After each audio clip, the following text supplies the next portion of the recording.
We want transparency, period. Cut through the noise. The signal is America demands transparency, the majority, on everything that matters.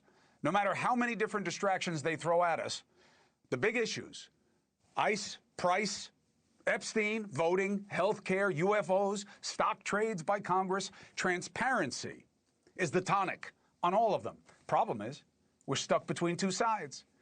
They only want transparency when it works for them. The irony is, the right campaigned on this and yet seems to be fighting it more than fixing it. Take funding for the DHS, ICE specifically. Why is it so hard for them to regularly release arrest data? What good reason is there that they don't have to use the same tactics and constitutional considerations as all other law enforcement? Why can't they display IDs like other cops? It's basic accountability and transparency. It goes with color of authority. Oh, well, there's a lot of doxing. A lot? How do we know? They won't release the numbers. And doxing is wrong.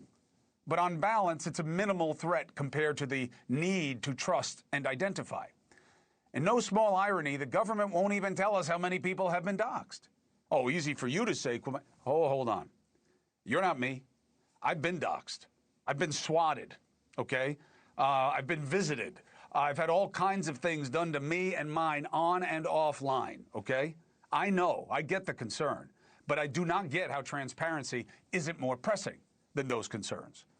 No ID for ICE, but every voter should have one. Now, I get this is a no-brainer issue for many of us. I would even say it's an 80-20 issue. Seems everyone has an ID, right? Now, that doesn't mean that there's no downside. I get why many think that there's something fishy about somebody who doesn't have an ID. I get it. But that's more feeling than fact. The left is accused of wanting to make it easy for people illegally here to vote. First, there are a lot of citizens who are likely to be poor and in major cities who do not drive, so they don't have an ID. Oh, you're insulting the poor people, saying they're too stupid to get a license. No, I'm not.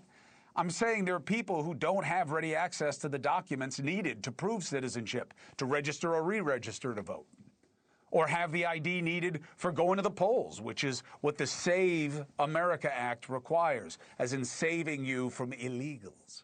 The Brennan Center estimates as many as 21 million Americans don't have ready access to those documents. They're disproportionately younger and of color. Broadly speaking, about half of Americans don't have a passport. Millions lack access to their birth certificate. Millions of women don't have their married names matching their passports or birth certificates. No, I'm not saying it's insurmountable. I'm not saying it's impossible. I'm not saying it's stupid. I'm saying that if you want to be transparent about what this is really about, which I believe is a push for fewer voters, right? So the same people who don't want ICE to show ID, despite it being against how we do it everywhere else, want you to show ID at the polls when we've had no real fraud in our elections doing it the way we do it. They're also the same folks who don't want you to be able to register to vote when you do get a driver's license. Why not? Again, they want fewer voters. No, illegals. It's about the illegals. Save us from that. The Brennan Center for Justice, of the 23.5 million votes they analyzed in the 2016 election, there were about 30 possible incidents of non-citizen voting.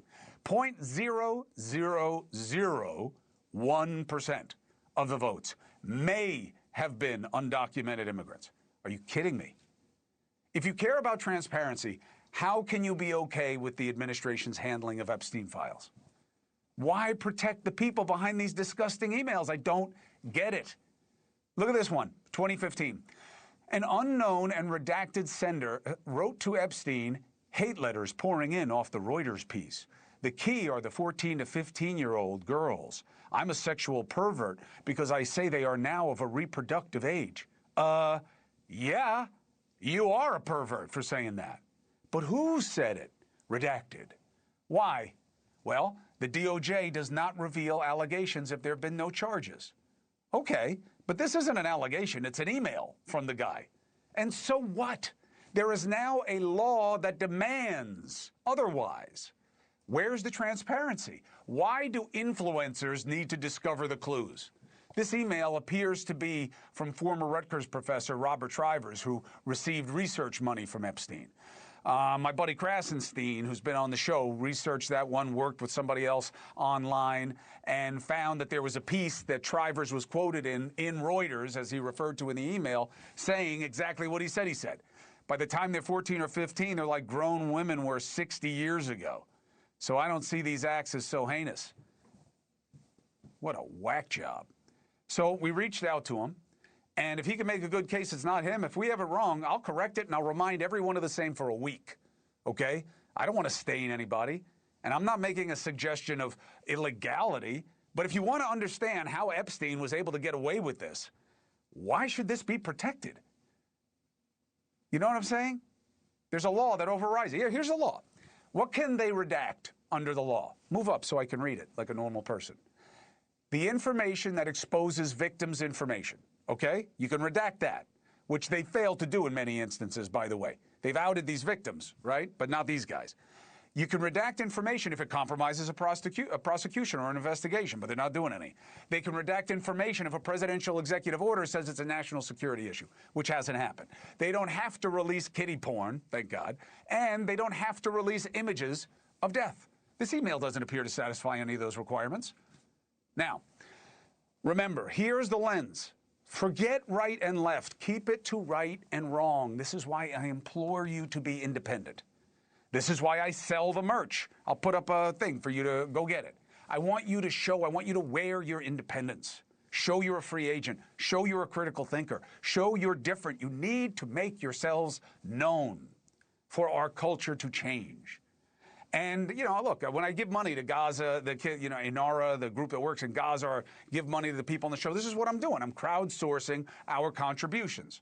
All right? So that's what that QR code is for. Cuomoshop.myshopify.com. Cuomoshop.myshopify.com. It's on all my social media. You can find it in the bios.